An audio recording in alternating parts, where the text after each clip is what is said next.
No.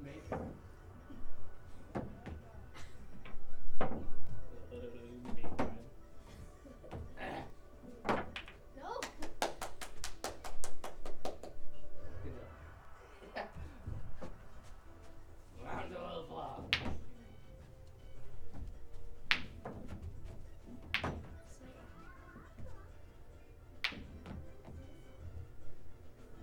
No. Oh. Hit it. Oh, that's up.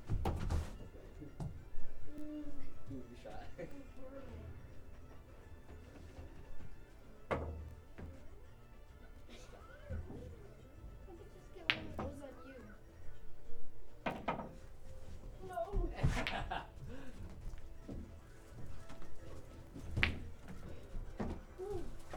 Whoa! What sauce here? We have two. At least I got one letter on you. That's good stuff.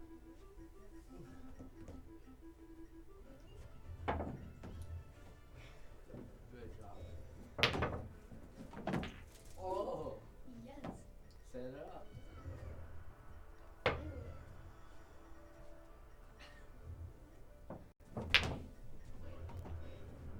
No.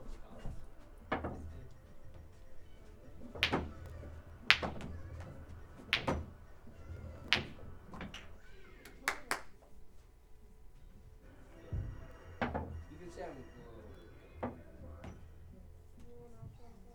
Very humble. yeah. Good shot. Set pocket for the win. Did you see how it bounced up? I was afraid it was gonna hit you. There's so many objects, so little people. No. Doing good. Yes. Oh! Out of here.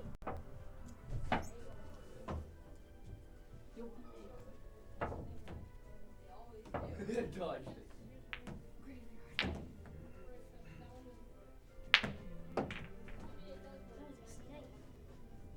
CR for you. C-U-R-D. C-U-R. C-R-D. Tie.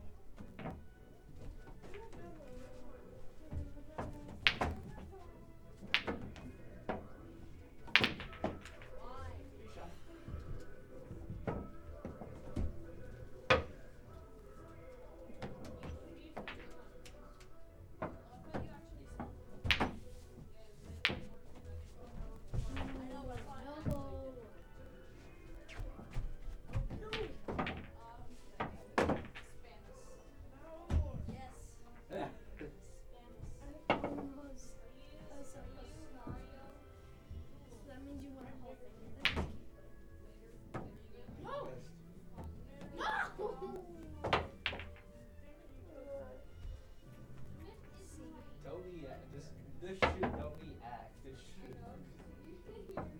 Just need a throw. That's all I need. Come on, take it, take it. I always try to steal.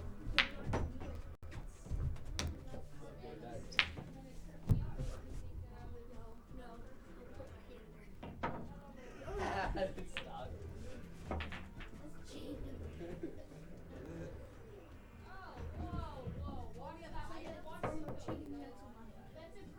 Because it's just tapping. Good shot. I just touched it and it's like moving, like that's a shell. Should have happened before this. No, it doesn't. Just know that if I'm playing this, I'm gonna Yeah. spam. That's why we call it spam. Oh my gosh.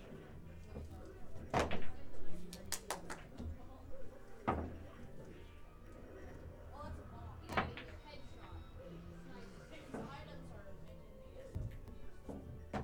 Go for the reflection. Yeah, so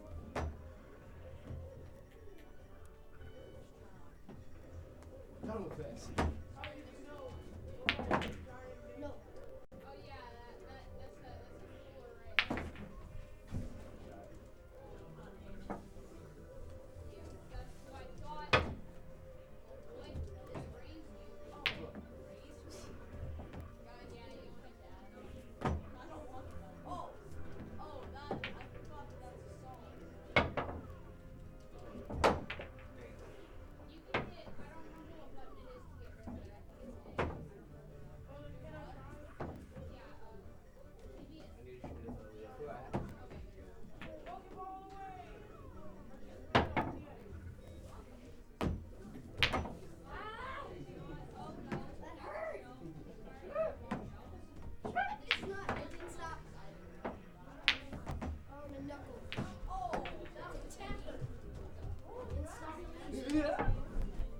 Ah!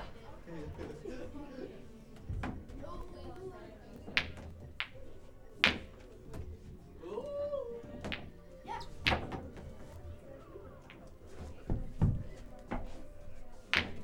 Yes. Oh, stop! Yes.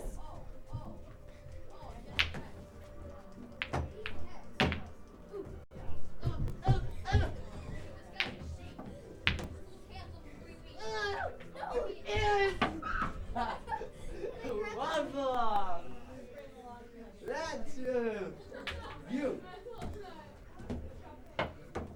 Oh yes. No. What? I hear. My knuckle. That's like a black ball swing. What? No.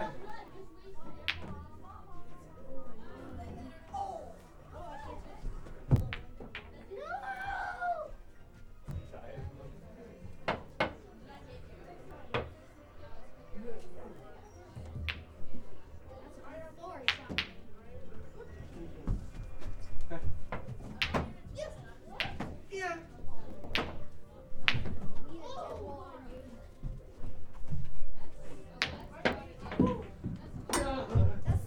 dead ball in you. That still made it. My ball doesn't count. Like everyone being hit by something. My ball doesn't count if it goes off the table. Oh yeah. Now I get something. Means I have a CR. Unless you're Mark. I hate laughing. He keeps going in and out of where I can. Wow. What is that thing up there? My elbow was there. I wasn't meant for you. No, you touched it. Put that Still, I one didn't there. put them. Excuse me. This is mine.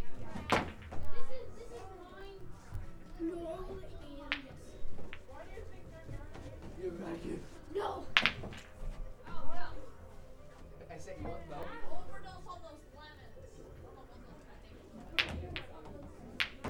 Oh! No! Sorry, the fire hurt. I didn't fear shot. Back! No. Ah!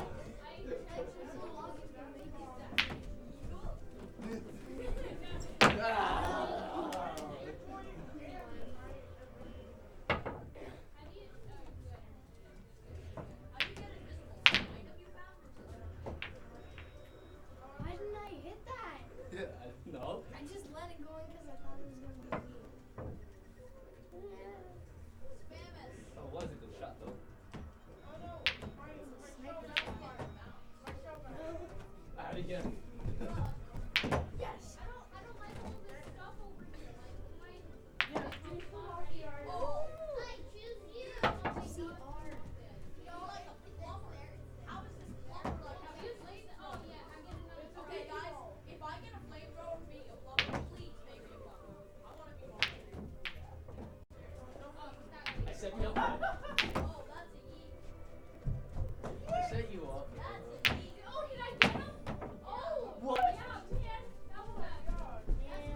Dude,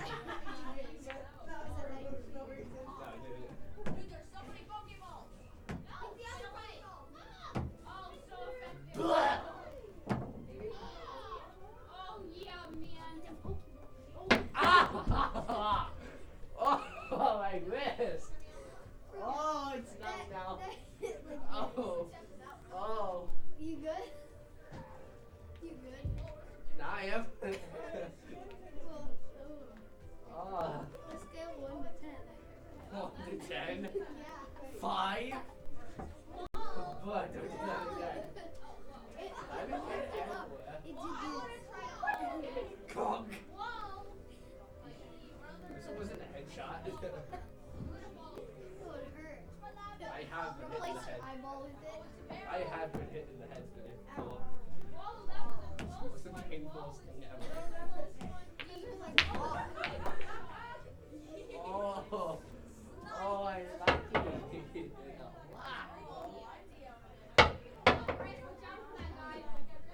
Don't drop it, please.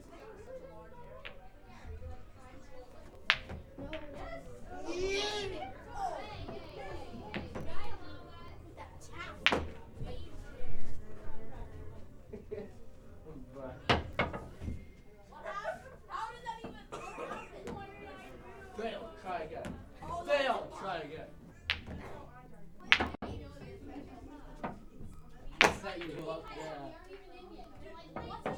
See.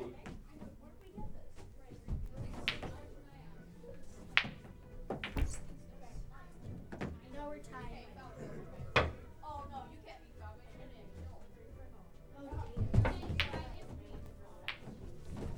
Ah! See, oh, you. I was singing. What are you talking about? What are you talking about? What are you talking about?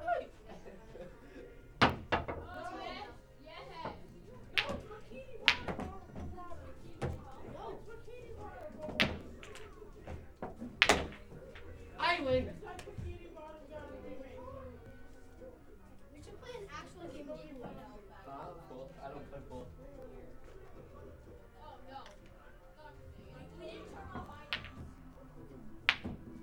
Need to practice. I don't play pool. I don't like football. Pool's so boring.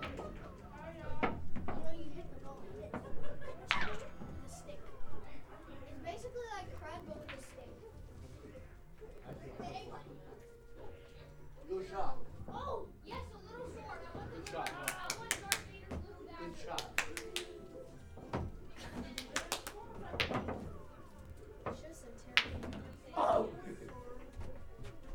I said me up! Snipe. Set me up, bro. Yay, food, food, food. Put it in the middle! I thought you were gonna hit me. No, I don't hit the apple. Damn. I like your honey, don't I?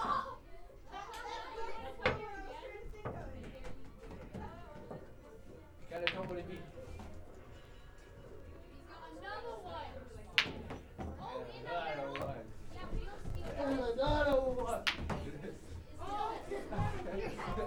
see that. Another one. All right, everybody, grab a seat in the middle. No.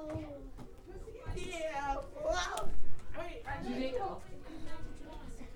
Wait, I'm busy counting my hours. I didn't even make it when I should get it.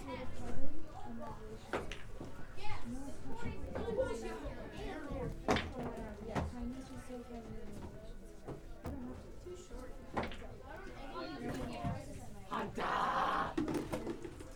Stop, love. Hello. Meet again? Blah. David's got Hold on.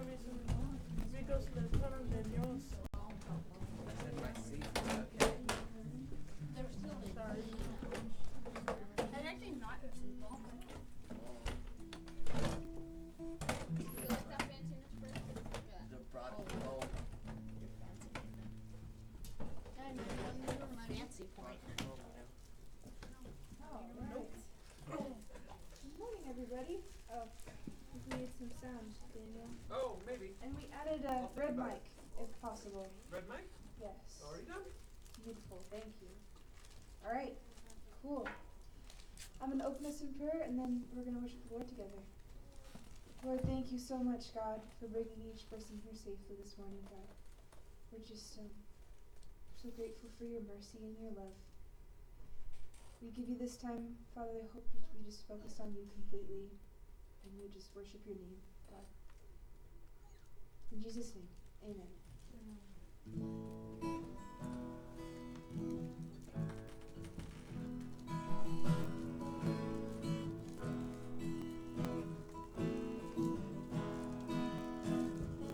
Open up the skies of mercy, rain down the cleansing flood, healing waters rise around us. Hear our cries, Lord, let them rise.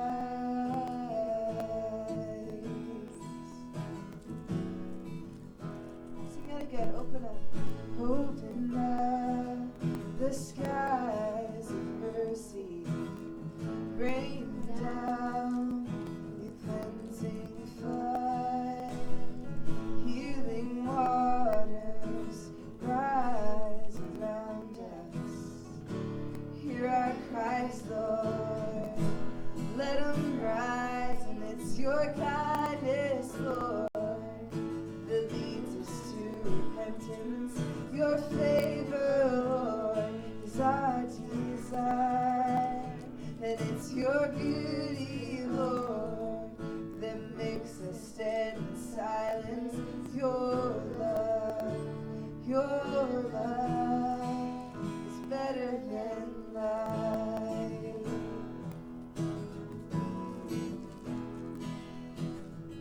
We can feel your mercy falling.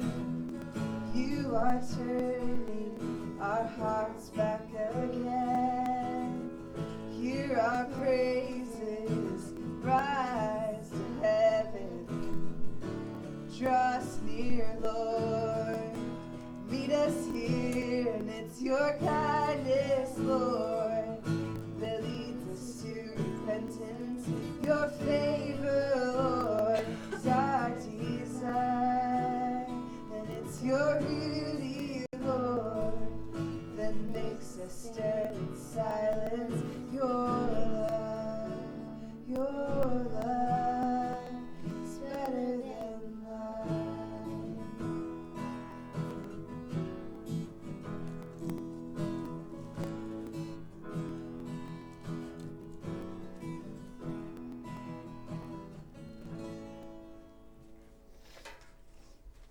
Could you guys stand with us for the last two, please?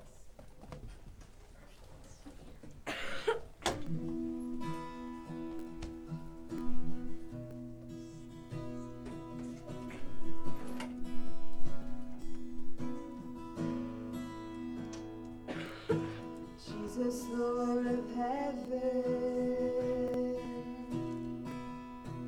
I do not deserve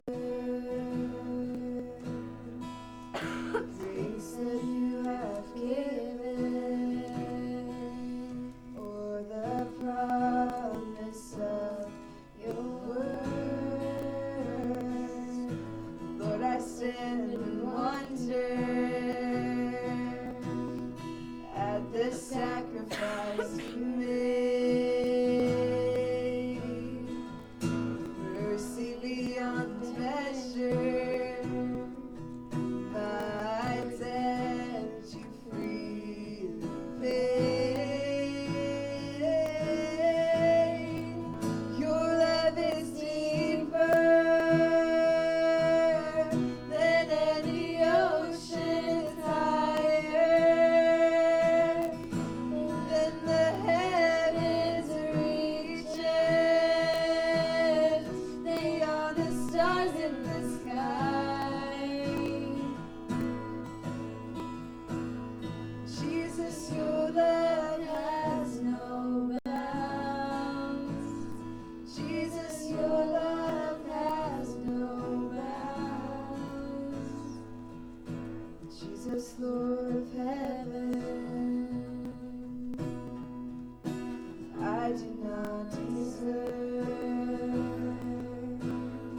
God.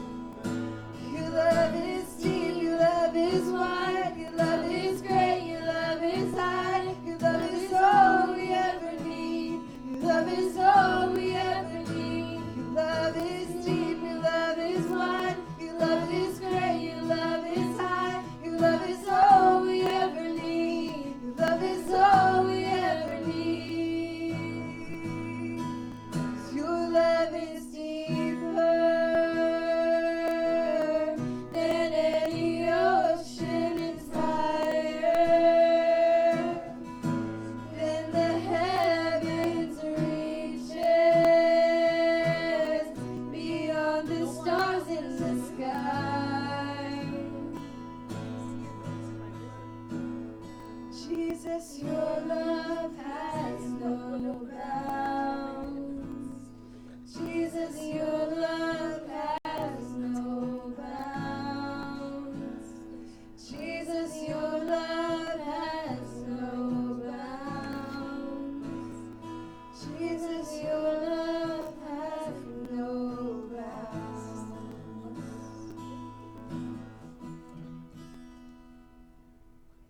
You need Jesus.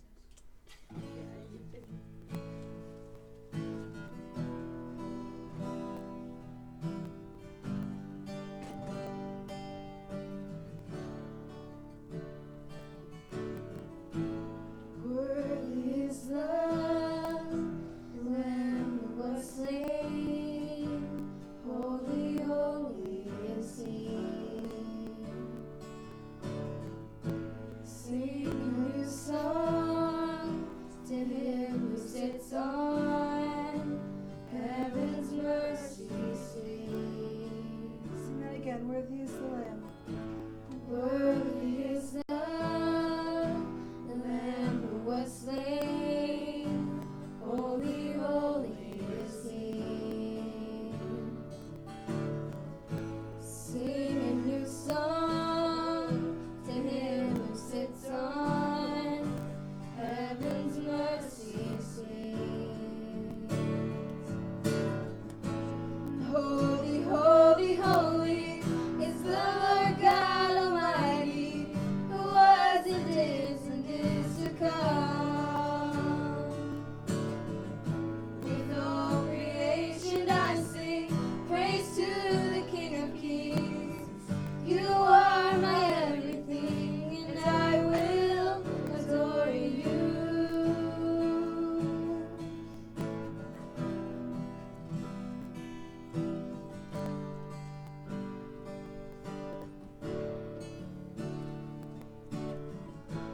Clothed in rainbows of living color, flashes of lightning, roars of thunder.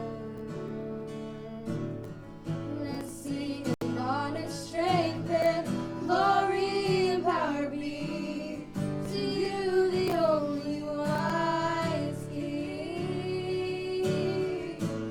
Holy, holy, holy is the Lord God Almighty, who was and is to come. With all creation I sing praise to the King of Kings. You are my everything, and I will adore you.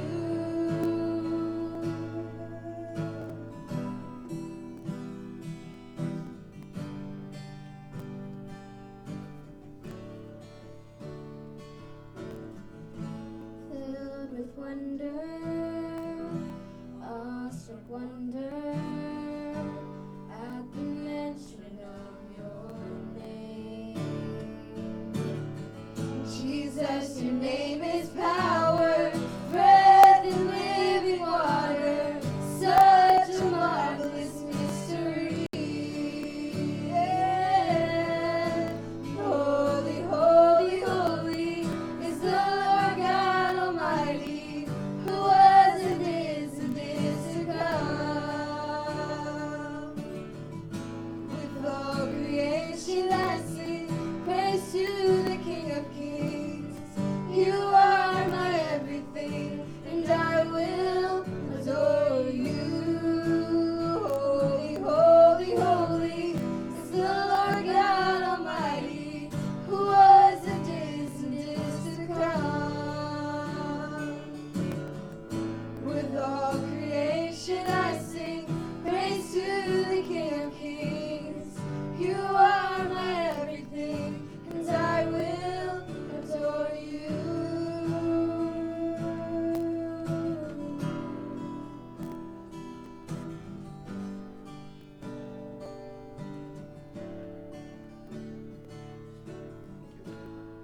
You are so amazing, Lord. Pray that that would be true in our hearts, God, that we would just adore you with everything that we have. God, please bless this time as we get into your word. And as always, please speak through Daniel as he teaches us. We love you, Jesus, and we pray. Amen.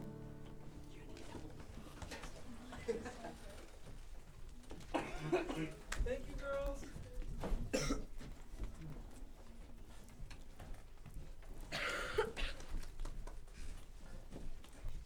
All right, if you don't have a Bible yet, time to go get one off the shelf. If you do have a Bible, then open it up to Mark chapter 6. We're starting all the way down at verse 45. 834. What? Page 834. 7,305. Got it. It's close. It's Page close. 17,907 million. 0.03. yeah. You gotta get into the points of the T. Times pi. Times pi? Yeah, so you can never find Oh it out. no! Infinity times pi. It is too early on a Sunday to do times pi.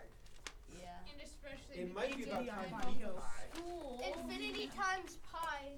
Infinity War times pi. What? Oh, that would be Infinity Thanos' War times snap. pi equals watching Infinity Oh, War snap. while eating pie.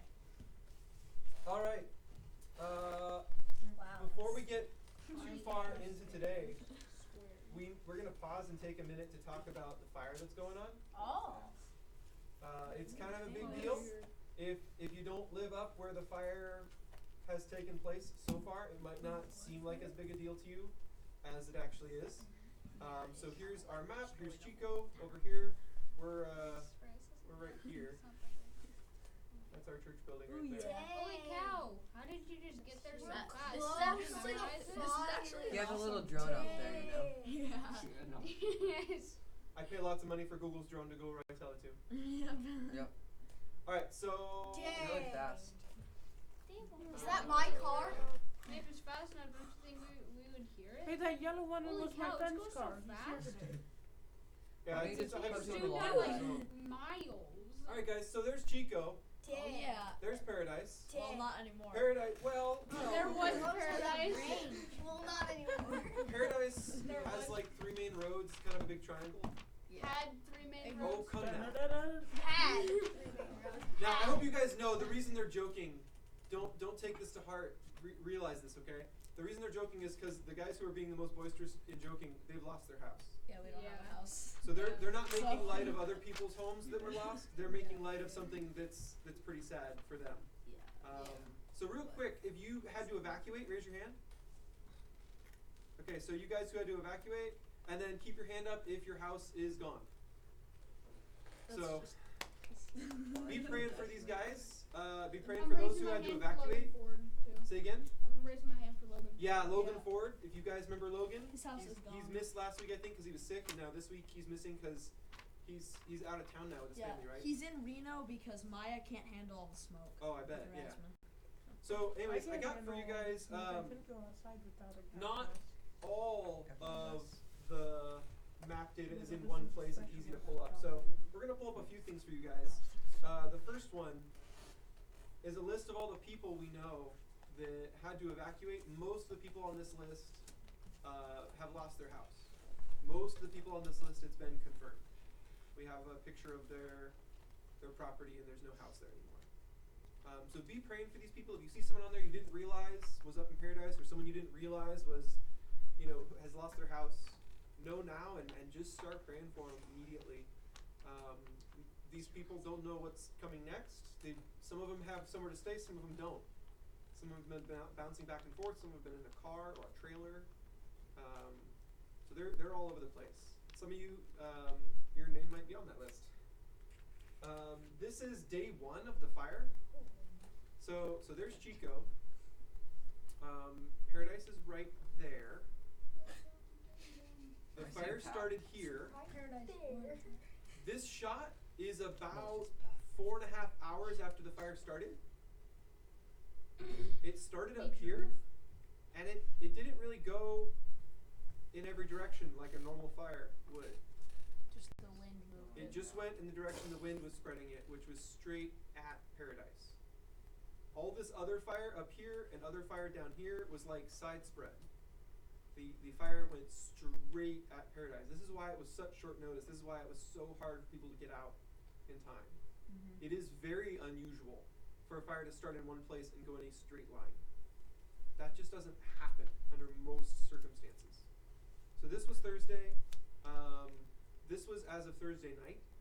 And so you can see like the areas where the fire stopped existing that used to be on fire, they're just burned out. We didn't put that out. That burned out. So luckily this is not a high population area, but this is Cuneo. Cuneo hasn't been in the news a bunch. There hasn't been a lot of photos of Cuneo because it was gone so early on in the fire on Thursday day that there was never really any chance to get in there and stop it. So most people haven't talked a bunch about Cuneo, but anyone who lived in Cuneo has probably lost their home. So that all got burned out, and then Paradise was still on fire for a bit on Thursday night. And then we move on to Friday, and this is where the big change happened. People in Chico were really scared because Thursday night the fire got all the way up to here. Some of this is actually backburn. Some of this right over here isn't wildfire. This is firefighters lighting controlled fires so that the perimeter around Chico is pre-burnt and there's no fuel left. But this was wildfire. And so you can see how close that got right there. But then immediately, Friday, boom, the backburning worked. Yeah. All this stuff kind of put itself out. And now it's out to these perimeters. And so this is the one that's going to pose the most risk to the most people. And this one is still really, really bad. This one is going up into the forest where it will cause devastation, but there's not a lot of homes, not a lot of people. So Forest Ranch is on this path if this keeps going, and down here is Orville. This is Orville Lake, all its many long little fingers, and Orville is down south off the map just by a smidge.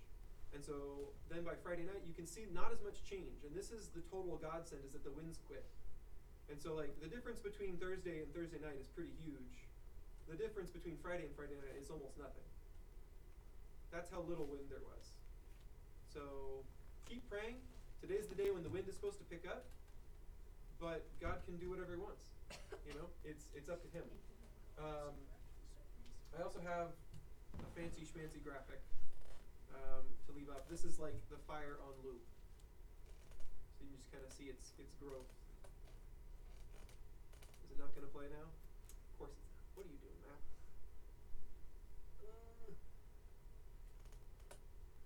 What is the green and what is the red? Oh, good question on that last map. Yeah. Yeah, so the green is some fire, like spot fires, small fires, you know, spread out fire. The red is like concentrated fire, so like everything within the square is on fire at once. So they're both fire. There's just like different amounts of fire because they're using like heat vision from a satellite to see that stuff. Why is this not working? This was working like 20 minutes ago. Okay, here we go. There we go. So this is like the fire. Sadly, this little graphic doesn't start at the start of the fire. It starts on Thursday night, not Thursday day. And so that's like it going through time. Isn't that wild? Yeah. This map is movable. This is a live map. So you can see this is Orville down here, the city of Orville. The evacuation zone has come all the way down into here now. All of this is getting evacuated right now, even though there's no fire there yet. For anyone watching on the internet, I misreported first service. I looked at the evac map and said the fire had come down here, which is completely not true. So yeah, this is the live playthrough of the fire, and so it's already moving through here. Luckily, there's huge rivers here, and their hope is that they can use those rivers to pen it in. And this is part of the Feather River.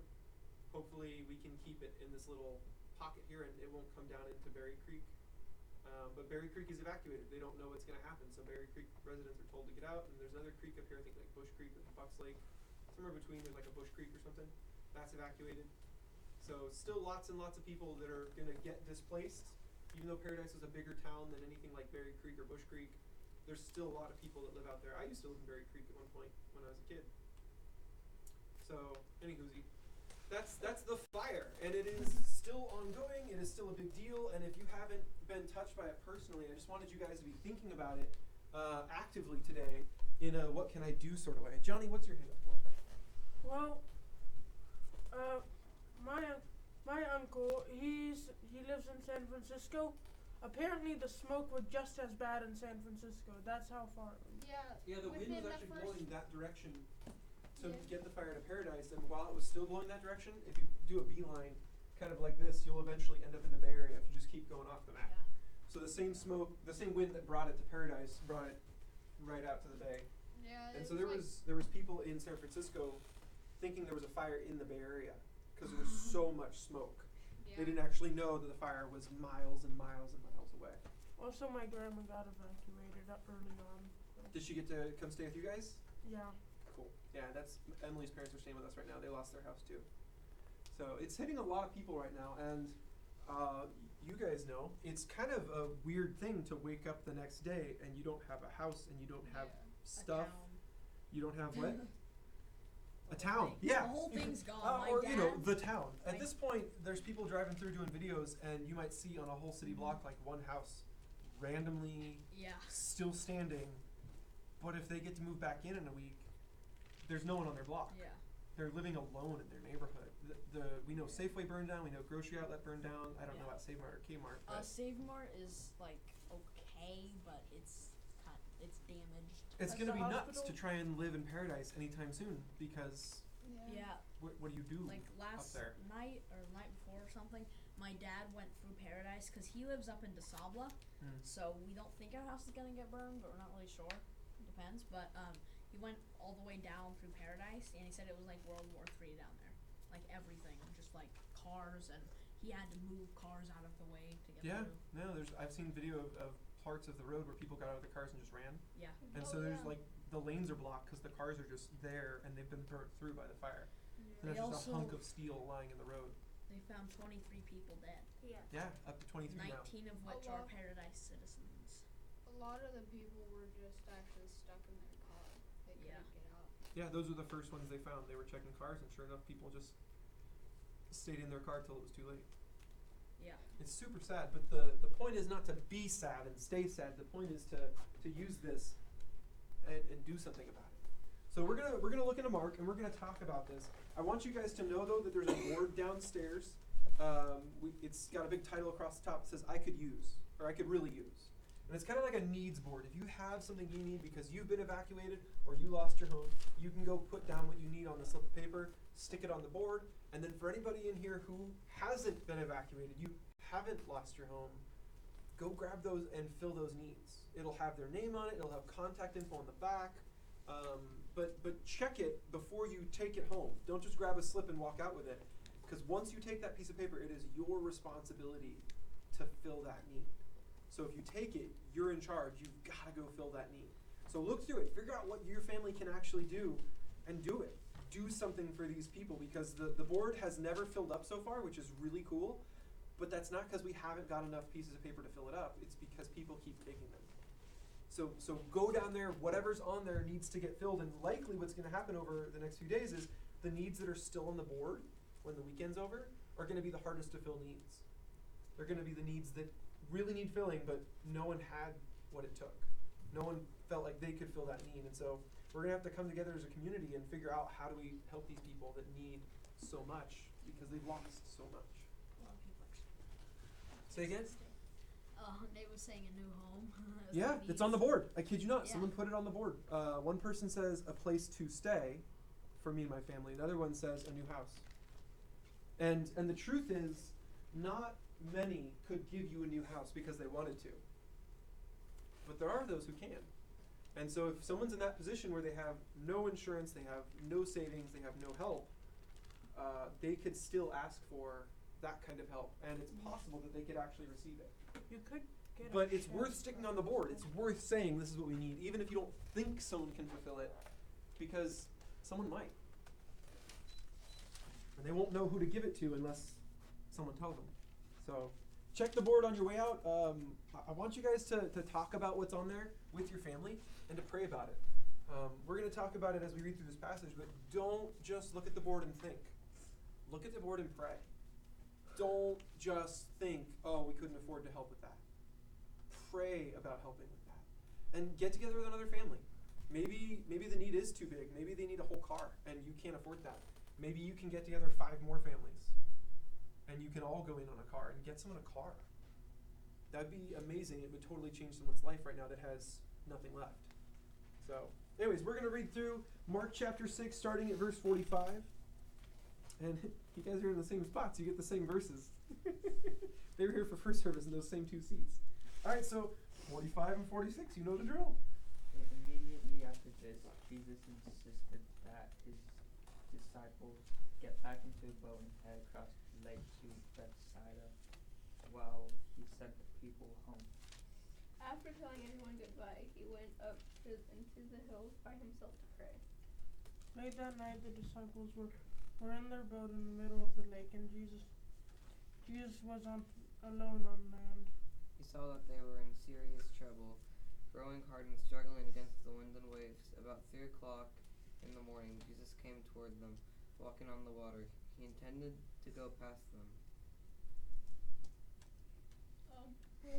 I know, mid-sentence, right? Yeah, but when they saw him walking on the water, they cried out in terror, thinking he was a ghost.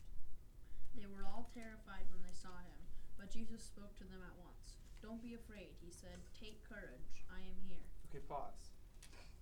So Jesus, last time we were looking at Mark, tried to get his guys on a vacation. He had these 12 guys that were working hard. They went on a road trip. They came back kind of beat. And he says, we need a break. Let's go. So they get in the boat. They go to some forgotten shore on the lake. And they're just going to take a break. But little do they know, a crowd has figured out where they're going by watching them take off and has raced and got there first. And so this crowd of thousands is waiting for them at their vacation spot. So as they're just going to chill in the desert where they think no one is, it kind of turns into like some giant music festival in the middle of nowhere where there's just thousands of people and nothing there except for the people. And so what does Jesus do? He doesn't tell them off. He doesn't say, get out of here. He doesn't, try and get back in the boat and go to some other forgotten shore. He just starts ministering. He just starts helping the people that came to see him. And the disciples don't really get a vacation. Jesus doesn't really get a vacation. So we start today. Jesus says, I have to have my spiritual vacation. I have to go and reconnect with the Father. I have to go and pray. This wasn't a conditional thing for him. He was willing to delay it, but he wasn't willing to cancel it. So when someone was in need, he put them first. But as soon as he had a minute, he put God back into his schedule. And this is a crazy way to look at things because usually our schedule is this complete opposite. It's usually me first, God second, others last. And that's not the way it's supposed to be. And so Jesus is actually putting himself last because what God wants him to do is help the people. And so by nature, that means God's first, people are second, and Jesus was last. He put himself last. So he tells them to go back over to where they had been preaching in that same area, go back to Bethsaida, and he goes off and prays, and he basically just says, I'll catch up. And that's kind of a bummer deal when you're hanging out with Jesus. When you're hanging out with the coolest guy on the entire planet, and he says, no, just go ahead, I'll be there in a bit. It feels like a brush off. Like, oh, we get to row the boat, but you don't have a boat. Are you sure you're going to catch up? Like, are you trying to ditch us? Are you saying you're going to walk around the edge of the lake? That's going to take forever. Are you sure, Jesus? And Jesus says, just go. So they go. And they get out in the water, and the storm starts up. And this is what's so interesting to me. Jesus has repeatedly shown us, just in the first 6 chapters, that he knows the future. Repeatedly shown us that he knows the future. So when he sends them off alone, in a boat, without him, he's not sending them off and then, oh, look, a storm has popped up. He's sending them off into a storm. They don't know it, but he knows it. He is sending them off into a storm. That's a weird and wild thing to think about, that Jesus would knowingly send you into a storm. But the Bible actually says he's going to do that. There are times in life where things get so hard, all you can do is rely on God. And it teaches you to rely on God, so that even when times are good, you remember to rely on God. And so sometimes we have these rough patches on the sea of our life, and they pull us in a direction. We can't really help what's happening around us. Our situation takes hold of us. I don't think there's any better illustration of your situation getting away with you than being in a boat on tumultuous waters, rushing up and down, going every which way, and if you just so much as slip, you could fall out of the boat, and your situation would get the better of you. And so all they have at this point is to hang on to their boat. But then look what happens. It's so cool. Jesus shows up, but they don't recognize him. And so their situation doesn't change. Isn't that interesting? Jesus can be there. Jesus could be 3 feet away from you, but if you don't recognize him, it doesn't change anything. No change. Isn't that wild? Now, why didn't they recognize him? Do you guys know this one? What do they think he was? A ghost. A ghost! Now, why would they think he's a ghost? Because nothing else can walk on water? That's kind of the idea, is like ghosts float. I don't care if it's water or land. If you're standing on the water or above the land, you're floating, right? And floating doesn't really work for people who are affected by gravity. We're kind of just, made of matter. Gravity pulls on us. Things happen, like landing. We land. We're not great at flying. We're incredibly good at landing. You jump off any cliff you want, you're going to land. That's just how it works. Falling with style. And sometimes not. Sometimes you just fall, and it's not graceful at all. So Jesus is floating. They immediately assume he is something that normally floats. That isn't weird if you think about it. Spirit being not affected by gravity, they can pretty much float wherever they darn well please. You see someone on the water, rather than thinking this guy learned the trick on how to walk on water, you think, that's a spirit right there. That's how he's floating. But they should have known by now. They should have known that Jesus was not just a man. But they didn't. They still thought he was just a man. Let's read the next 2 verses. Boom, boom. Then he climbed into the boat, and the wind stopped. They were totally amazed. But 52? they still did not understand the Significance. of the miracle of the loaves. Their hearts were too hard to take in. There you go. I still mess up on that word. I always pretend like the first C is a G. I don't know why. This is just something left over from when I was a kid. Always said it wrong, still say it wrong. Oh well. It's a tricky word. What was the one Sam messed up last night? Sam messed up, I forget what it was, but it's a word he's probably said hundreds of times in his life. He still messes it up. It's just fun. We all have those. So yeah, they didn't believe in Jesus being God. That was it. That's all it took. They thought he was a man. They thought God was on his side. They thought he knew stuff that God told him. They thought he had power from God. They didn't think he was God. They were stubborn about this. They were convinced that he was a very special man. That he was not God. Now, what would the bread and fish miracle we saw a week ago do to prove the opposite? How would that miracle prove that he is God? Can anyone think of it? How would this be proof? Who else would be able to do that?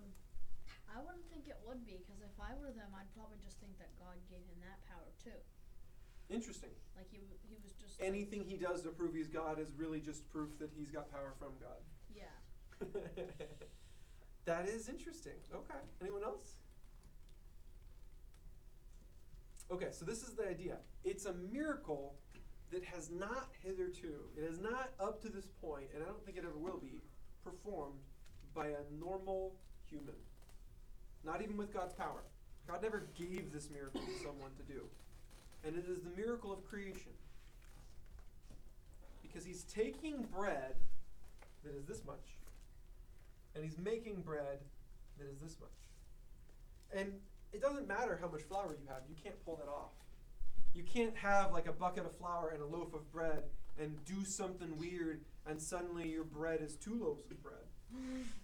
Right? You can't just take raw ingredients and form them into the thing without the tools and the time. You gotta have the tools, you gotta have the time. He's standing there with no tools, no time, no ingredients.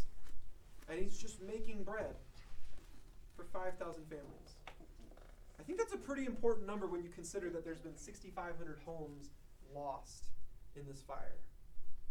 And Jesus was able to stand there with basically no resources and feed roughly that many people by himself, just with his own 2 hands. That's pretty cool. So Jesus does this miracle. And the 12 guys who are coming to him, taking that bread and then handing it out to all the masses, those 12 guys were supposed to notice. They're the ones who are physically walking up to Jesus. Everyone else is just getting bread. They don't necessarily know how it's getting to them.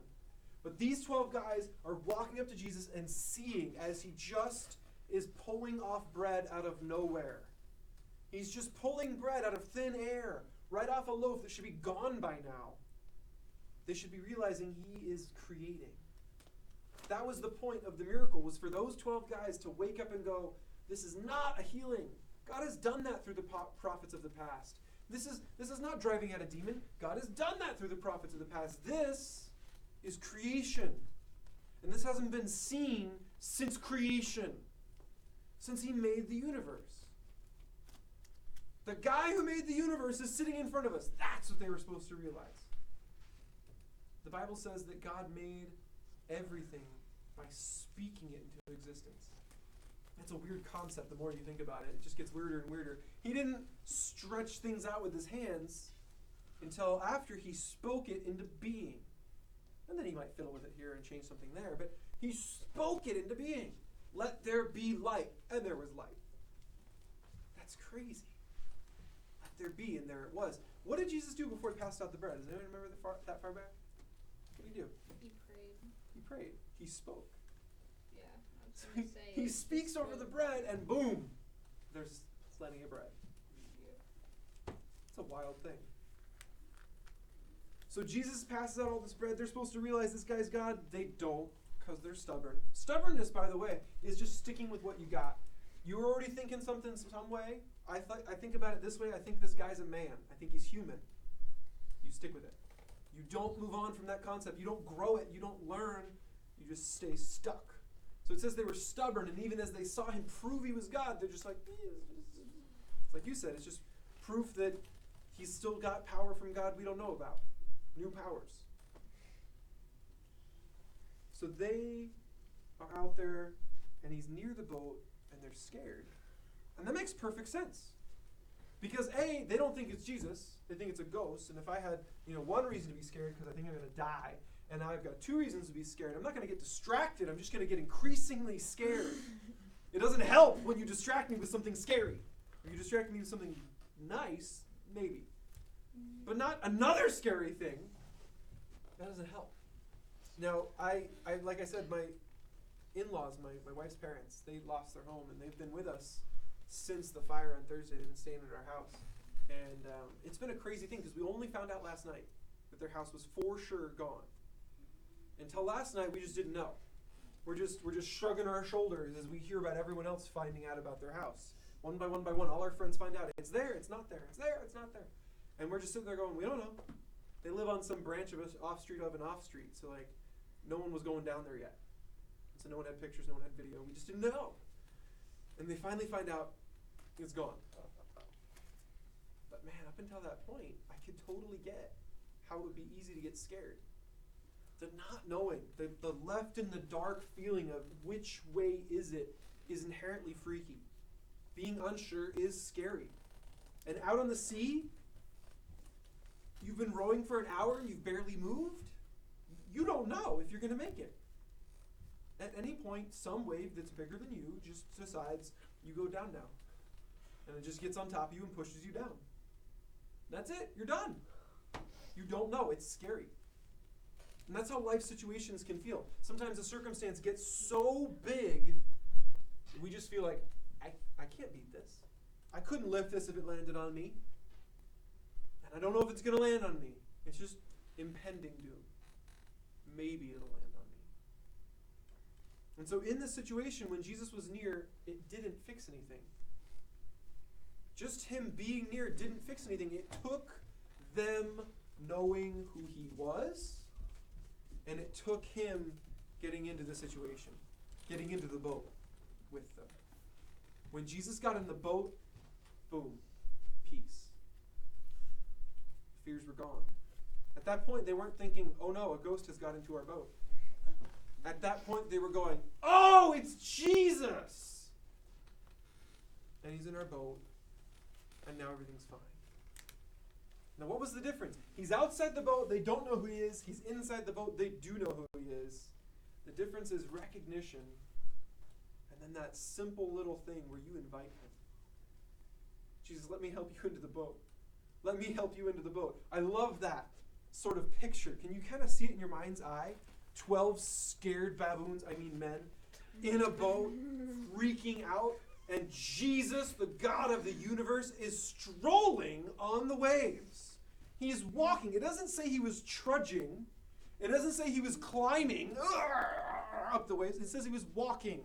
You guys ever tried walking in a thunderstorm? Where there's like lightning cracking around you. You can barely see. The rain is coming down on all sides of your head. It's in your eyes. It's down the back of your shirt. You ever been in that situation? No umbrella, no jacket. I got caught once on a walk with Emily. We're out doing this really long walk. It was like before we had James. We had like no responsibilities on a day off. We just got to go for a walk. So we're walking out by like where some new homes are going in, like way on the edge of town. And just out of nowhere, giant downpour, buckets of rain.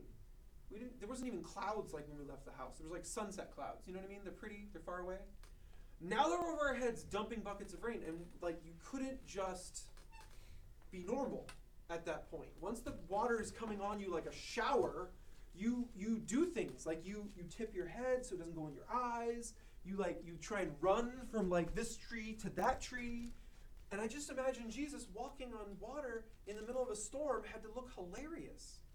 Because to just not get water in your eyes, you have to do something. You have to actively shield yourself. But that's not how I picture Jesus walking on waves.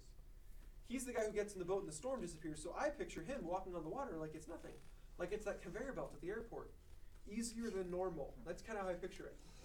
And he's just walking on the waves and, do. Those are his waves. Right? He made those. That's his water. This is his planet. The rain coming out of the sky is because he wanted it to. Like this is God's storm, and Jesus just gets to walk through it. And the disciples, all they had to do was ask. They had to call out. They had to recognize that it was him and invite him into the boat. And that's that beautiful picture. The 12 baboons grabbing and pulling in the guy with all the power and the strength. So they're offering their hand out to the guy who can do everything for himself. And sometimes that's what prayer is. Prayer is not you trying to convince God that he needs to do something. He knows. He absolutely knows. When you're praying, you're not trying to convince him. You're not trying to change his mind. You're just inviting him in. God could blow the door right off your house. But the Bible says he waits and knocks. Isn't that wild?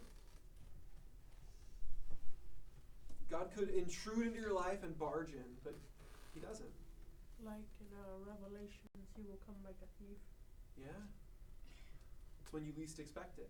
That's because that's when he stops knocking. It's when the timer finally runs out. But for now, he waits. And so I implore, I beg you guys, pray this week and invite him into your situation. Whether you have lost everything and you need help. Whether you still have what you've always had and you don't know how to help people. Whatever situation you find yourself in, pray because God does know. He knows exactly what you need and he has all power to get it. Whether you just need the wisdom to know who and where and when to help. Or you need the wisdom to figure out how you're going to get through today and get to tomorrow.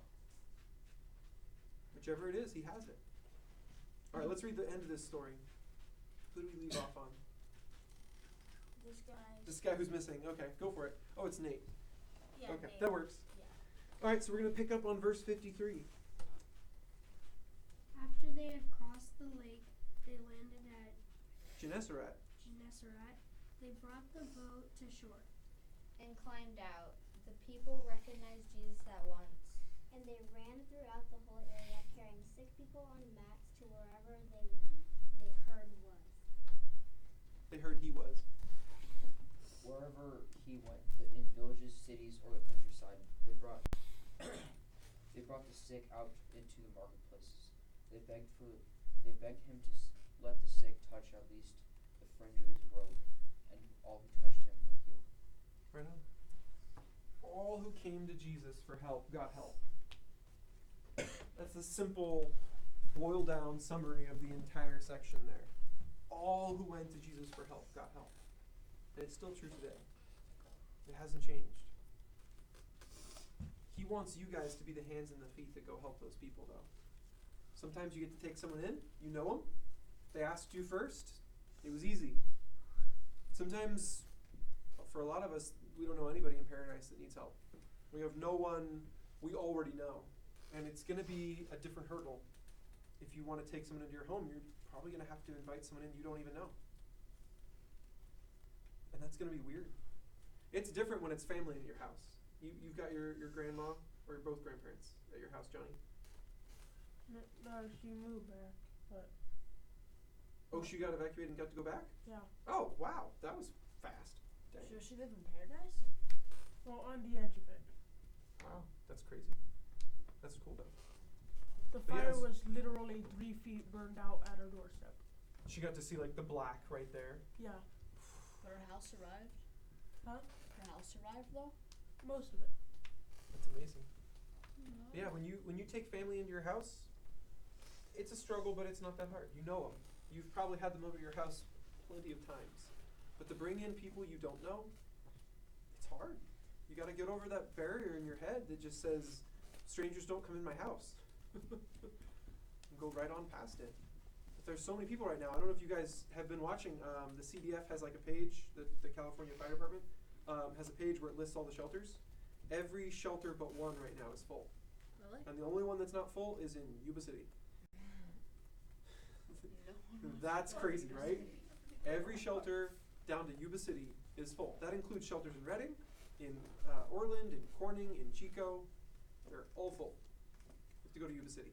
Didn't Corn be hurt? That's wild. No, Corning didn't go. No. No, Corning is like up towards Red Bluff.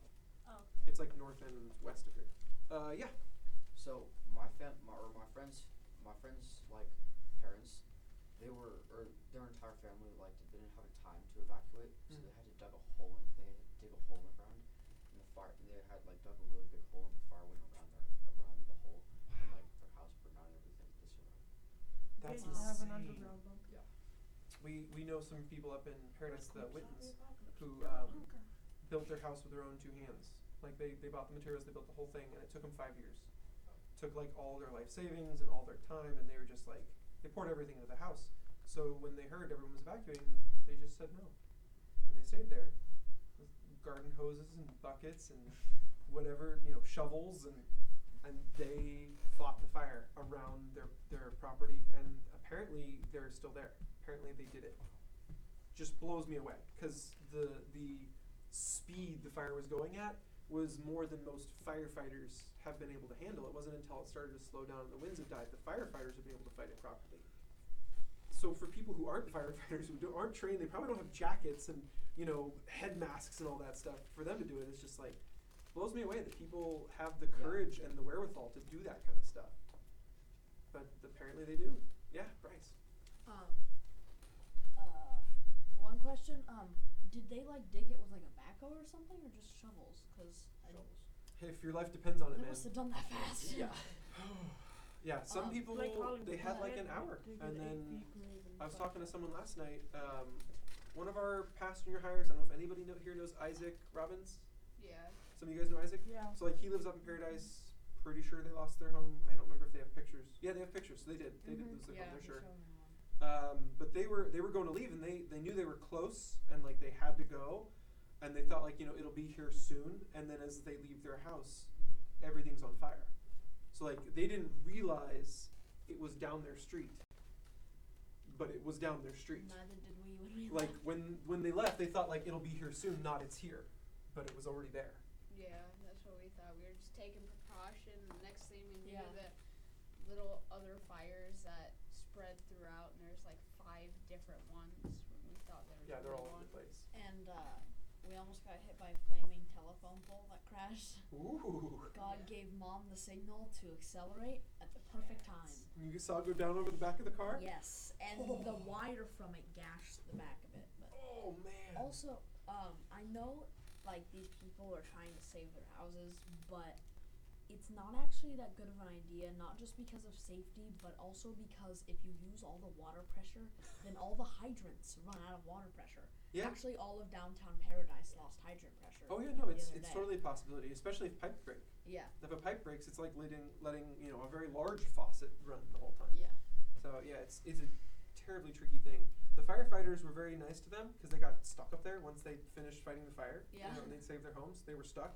So firefighters were bringing them their food Oh wow. and like sharing it with them because they couldn't get out. They couldn't. Yeah. There's so many downed poles and trees and stuff. Mhm. Even if you still have a working car, it doesn't mean you can go anywhere.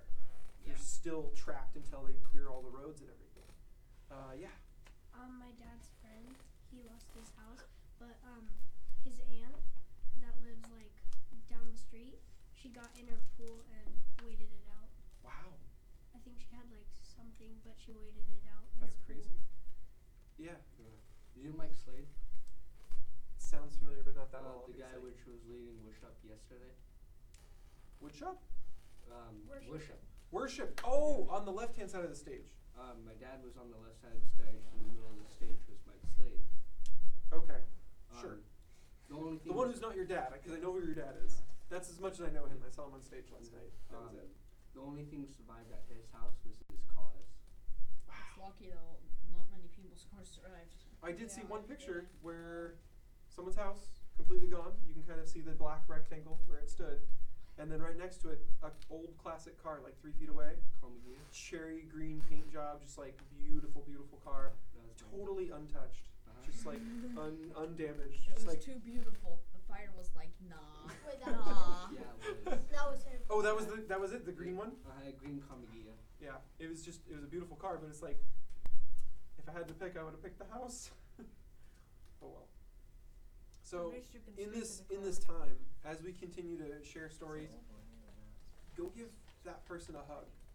Go check the board for what they need. Go talk with them and pray with them. If they're not putting stuff up on the board and you just talk to them and they mention something they need, take it as if it was on the board. You know what I mean? Just tell them you're going to handle it. You're going to get it for them. How can you get it back to them when you go get it?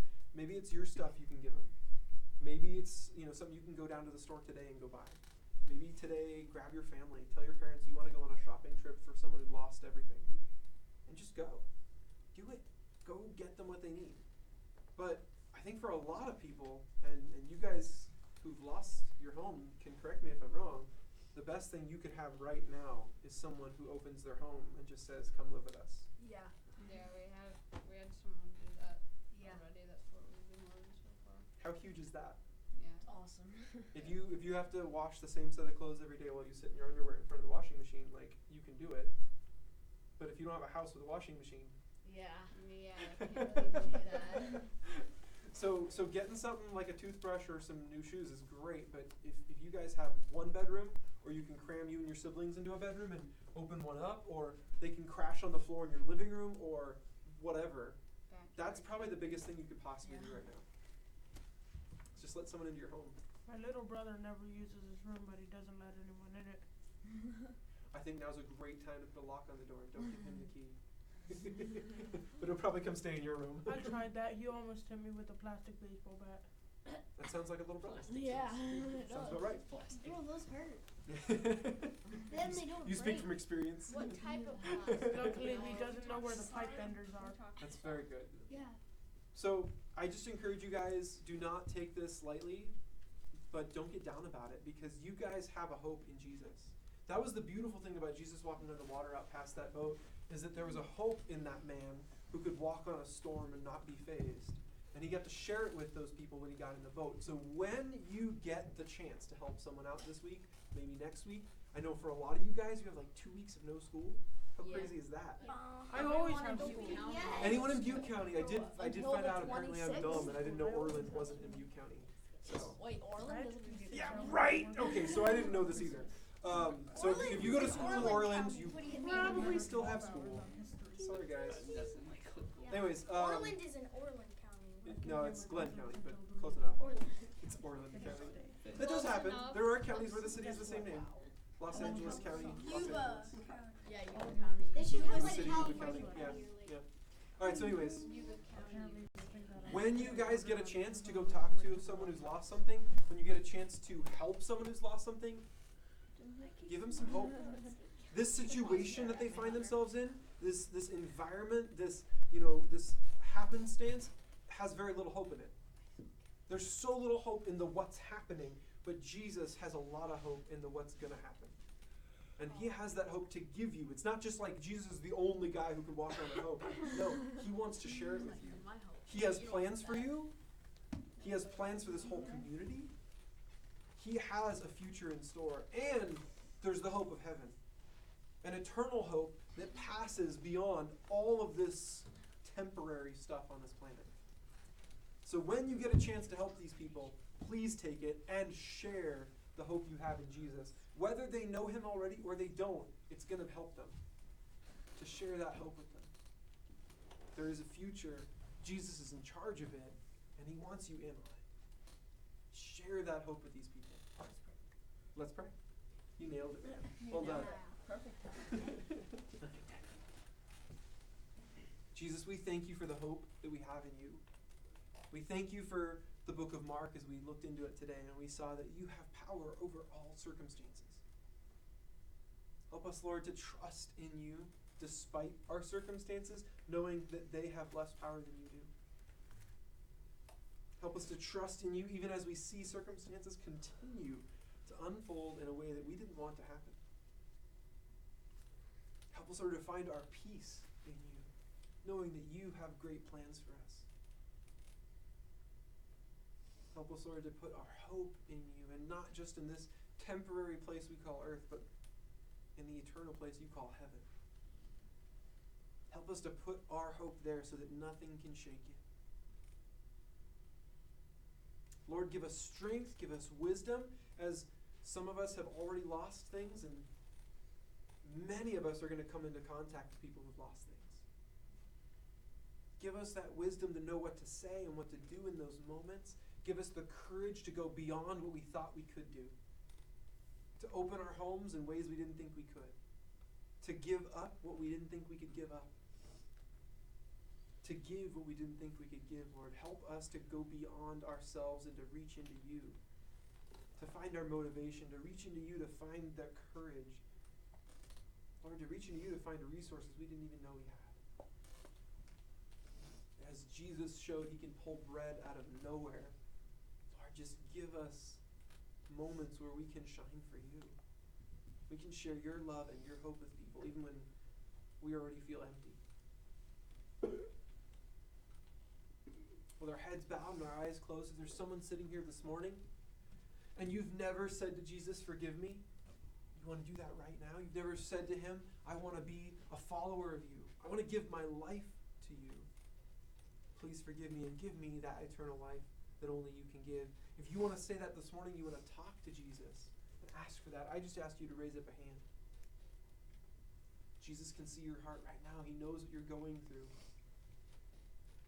He knows what you're thinking about.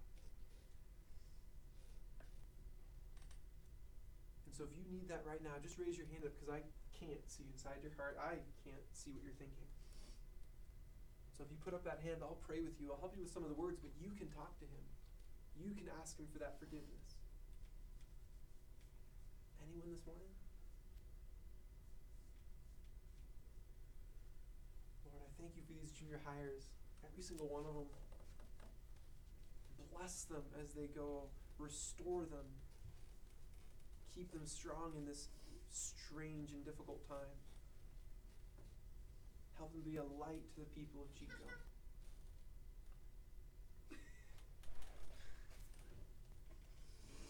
We ask all that in your name, Jesus. Amen.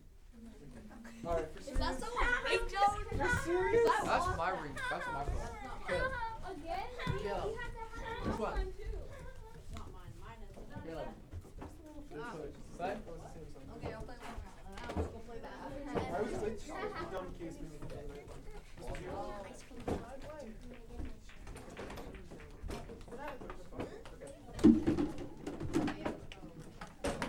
Nope. Da-da! Okay, Caleb goes first. Let's use the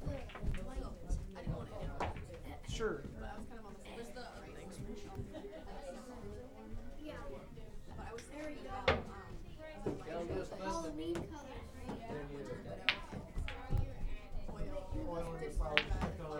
Yeah. No, because he didn't know he didn't do it. He said that God said you're supposed to feed me. He didn't. Not in my memory, but you can prove me wrong easily. My memory's terrible. But from my memory, he said, God told me to come share a meal with you.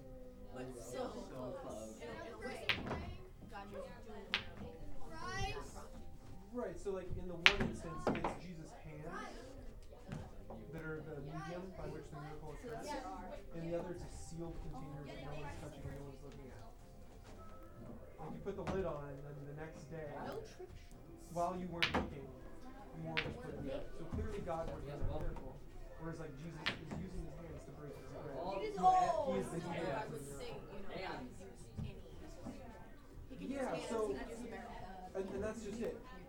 Did he ever use someone's hands to create? No. Oh, of course, but that's not how the Jews look at it. So if you do something for a Jew, God knowing the Jew would do it that way, right? So he would take all past experiences and break it by one measure to show you the one measure of difference. That's what he did like the second time. So when he did the other miracles, so like bringing Jesus back from the dead, he didn't do what we did in the past. He did it once the way they did it in the past, and he'd do it a brand new way to show them I'm different. So like in the Old Testament, he like lays on top of the dead kid and like prays on top of the kid. And so Jesus like in one instance throws himself down on the kid and like prays on him. And that's what we see the apostles doing like later in Acts. They throw themselves down on the kid and pray over him and he gets back up. Then a different time Jesus just like goes there and tells them, just uses his voice to touch it out. So he like shows by one measure, I'm different, I'm not the same as the past. He just kind of keeps doing that, keeps doing that. So then the other instance where it's different too is that in the Old Testament instance, he was to keep one and one, like 3 people alive, he multiplied food daily, 3 people alive. And then Jesus goes ahead and just feeds 5,000 people. And he can literally just make 5,000 families at once, just like that many people bring food all in one go is markedly different I got you a from seat. I got you a smidge seat. more oil, a smidge more flour. For you. 24 hours later, a smidge more oil, a smidge more flour. Right, the scale is completely different. So the idea wasn't necessarily Jesus is proven beyond a shadow of a doubt for all the critics and all the skeptics with scientific evidence that he is God. It's like, I am not the same. I'm not what you think I am. You think I'm a man. You think I'm a teacher who has connections with God. I've already shown you I can do it that way, and I can do it a completely different way. I can make up brand new miracles that have never been recorded. Yeah. Yeah, sorry. Oh, no, this one. This guy looks so tough, he can hit the You rock with the rock. do have to do area code.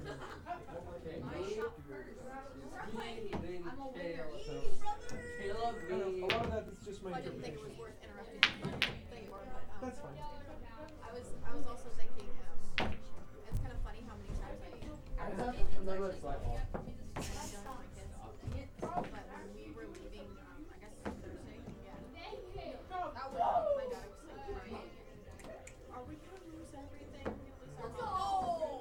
And I was like, I forgot that you had that ability. What if we lose everything? Do you think that Daddy and I are not going to continue to care for you, continue to provide for you, continue to, take care of all your needs?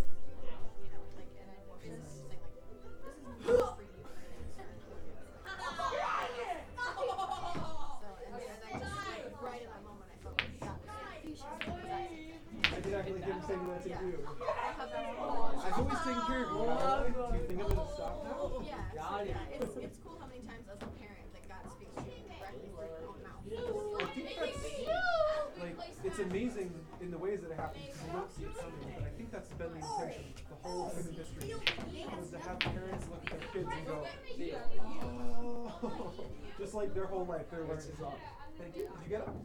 Cool. You're very welcome. That's always how I've seen fatherhood. It's just like, this is how God looks at you, little child. Yeah, exactly. Yeah, yeah, so bittersweet as Listen to anything. Emily's parents were staying with us. We finally found out about their house at home, and her brother's in-laws, so Emily's brother's wife's parents. I mean, God! And then they finally found out that it's fine. It's standing. It's not even scratched. Her brother's wife's parents. So my in-laws, their house is fine. And like, it's in a brand new development on Neal, and parts of the development are gone. Large parts of Neal gone. And like, No! for no you. reasonable reason, Well, he is. it's there.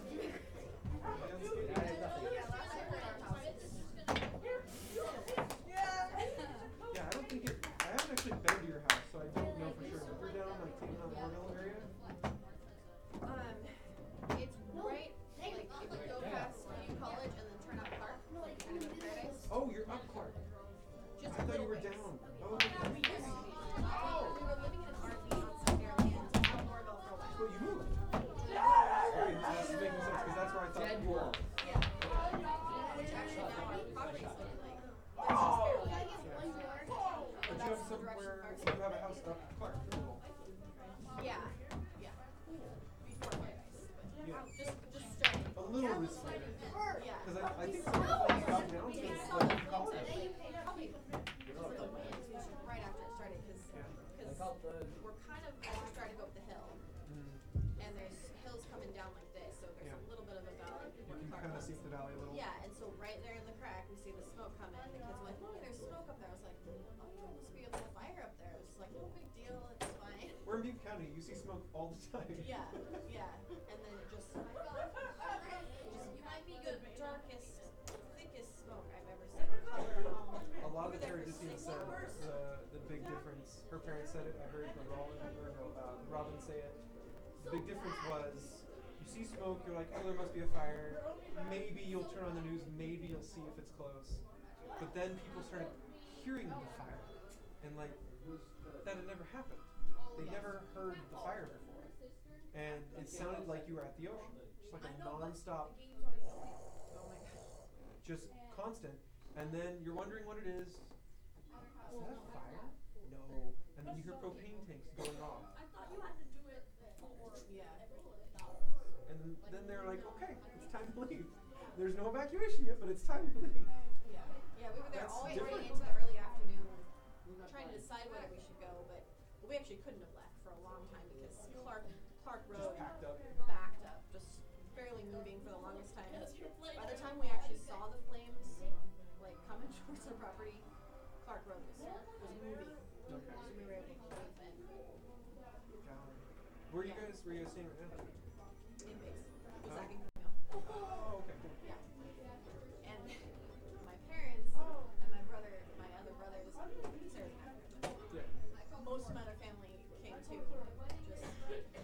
So now everyone's just together in Just bigs? yeah, just for the fun of it. I mean, they were saying like, oh, we don't want to be in the smoke, but I think most of it just were like, well, as long as everyone else is there, we should go too. So it's a It's full like an house. extended run up to Thanksgiving. You just kind of stick around. Yeah, it's been fun though. Yeah, we're gonna try and do something here for Thanksgiving. It hasn't been figured out or decided yet, but like Saxon had the idea, independent of Bud having the idea, and then like Michelle was the middleman. She talked to Saxon and to Bud, and Bud was like, I have that same idea. So the hope is that we'll actually do Thanksgiving here. We'll have like on Thanksgiving, because what's happening is a lot of people don't have a home to go do Thanksgiving in. Right. They, like Emily's parents, for one, just one particular instance, they were gonna have all the Cuneos and all the Sheltons up to their house because they had the biggest dining room, and we were gonna all do Thanksgiving at their house. And it's like, well, that's off. And we might be able to fit in my parents' house, maybe, but their dining room is not even close to the size that the other one was. So like we might not be able to invite everyone. And so then Saxon was thinking like, well, this can't just be Larry and Faith. This can't just be one family that's going, ah man, I guess we're not doing Thanksgiving this year. This has got to be most of Paradise. So Bud's idea, Saxon's idea, Thanksgiving here, get some people who have, you know, all the same means they had last year, make the food, and invite everyone to come eat the food. So we'll see if it works, but I think it will. We've got several people behind it, so he's talking about Dave Dewey doing all the turkeys, and then we'll probably have like volunteers do all the side dishes, and yeah, it'll just be like an open door community Thanksgiving. I think it'd be amazing if it actually happens.